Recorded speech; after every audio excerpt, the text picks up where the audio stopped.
चंदा और नंदा का एक बागीचा था जहाँ बहुत सारे फल होते थे। इन्हीं फलों को बेचकर वो अपना घर चलाती थी। नंदा, फलों को तोड़ने में मेरी मदद करोगी? नहीं नहीं, मेरे हाथ दुख रहे हैं। अगर फल तोड़ने लगी तो और दर्द हो जाएगा। तुम खुद से ही क्यों नहीं तोड़ लेती? कम से कम मेरे साथ बाजार चलो, इन फलों को बेचने में मेरी मदद कर देना। नहीं नहीं, मेरे पैरों में दर्द हो रहा है। तुम चले जाओ, मैं आराम करने जा रही हूँ। ये कहकर नंदा वहाँ से चली गई। आज भी अकेले ही बाजार जाना पड़ेगा। कोई बात नहीं, जल्दी से जाकर इन फलों को बेच आती हूँ, फिर घर आकर आराम करूँगी। चंदा ने फलों की टोकरी को उठाया और बाजार के लिए निकल पड़ी। वो जल्दी से बाजार गई, फलों को बेचा और पैसे लेकर घर वापस आ गई। घर पहुंचकर उसने देखा कि नंदा खाना खा रही थी। अरे नंदा, अकेले खा रही हो? मेरा इंतजार कर लिया होता। आज मैंने सिर्फ अपना खाना ही बनाया है, तुम अपना बनाकर खा लो। अब मैं सोने जा रही हूँ। चंदा बहुत थक गई थी, उसमें खाना बनाने की ताकत नहीं थी, इसलिए उसने रसोई से कुछ चने अपने जेब में डाले और फल खाने के लिए बागीचे में चली गई। उसे बागीचे में एक नया अद्भुत पौधा दिखा। पौधा रात के अंधेरे में बहुत चमक रहा था। उस पौधे का फूल भी अद्भुत था, बिल्कुल सितारों की तरह टिमटिमाता हुआ। अरे, ये पौधा कहाँ से आ गया? कितना प्यारा फूल है, जरा पास से देखूं। चंदा उस फूल के पास गई और उसे सूंघा। फूल को सूंघते ही वो अचानक से अपने बागीचे से गायब होकर एक नई जगह आ गई। वो एक जादुई बागीचा था। अरे, ये मैं कहाँ आ गई? चंदा अपने घर का रास्ता खोजते खोजते एक झील के पास पहुंच गई। झील में एक बतख रो रहा था। उसने बतख से पूछा, प्यारे बतख, तुम रो क्यों रहे हो?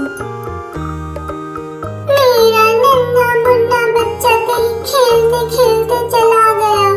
मैं उससे खोज नहीं पा रही हूँ। क्या तुम मेरी मदद करोगी? हाँ जरूर, तुम चिंता ना करो, मैं तुम्हारे बच्चे को खोज कर लाऊंगी।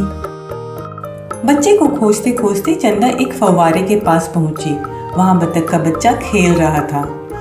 मिल गया। चलो शरारती बच्चे, तुम्हारी माँ तुम्हारा इंतजार कर रही है। चंदा बतख के बच्चे को लेकर बतख के पास आई और बच्चा फुर्र से अपनी माँ के पास चला गया। बतख ने चंदा को धन्यवाद किया और चंदा बतख को अलविदा करके आगे बढ़ गई। अभी वो कुछ ही दूर चली थी तो उसे एक परेशान गिलहरी मिली। अरे गिलहरी, तुम इतनी परेशान क्यों हो? मुझे बहुत जोरों की भूख लगी है।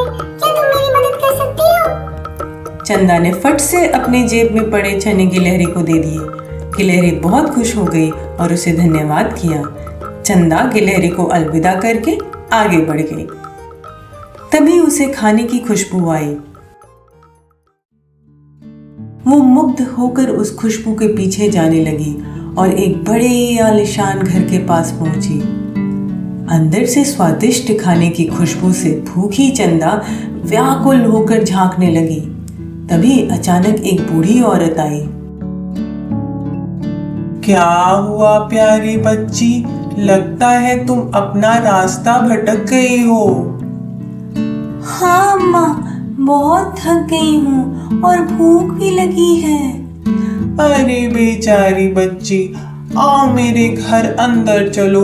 मैंने अभी अभी खाना बनाया है, साथ में चलकर खाते हैं।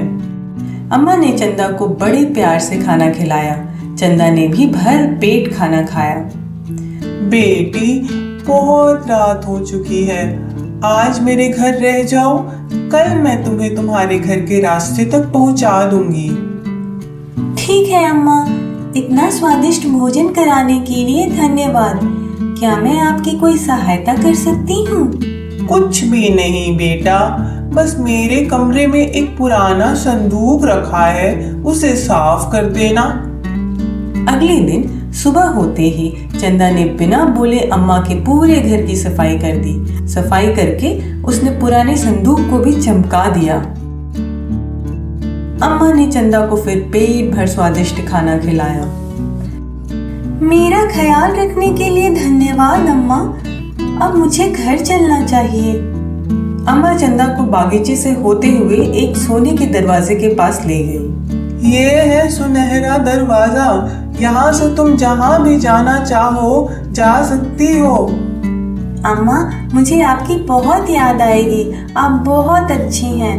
मैं फिर आपसे मिलने आऊंगी। अब तो मुझे रास्ता भी समझ आ गया। जरूर जरूर। ये कहकर अम्मा ने एक मंत्र पढ़ा। आबरा कडाबरा, जो भी तूने बोया वो ही तुझको होया। ऐसा कहते ही चंदा खूबसूरत कपड़े और महंगे गहनों से लद गई और वहां से गायब होकर अपने बागीचे में वापस आ गई। बागीचे में नंदा घूम रही थी। तुम कहाँ चली गई थी चंदा? अरे वाह चंदा, इतने सुंदर कपड़े और इतने सारे गहने ये कहाँ से मिले? हाँ नंदा, ये एक लंबी कहानी है। कल रात जब मैं बागीचे में फल तोड़ने गई, चंदा ने नंदा को सारी कहानी बताई।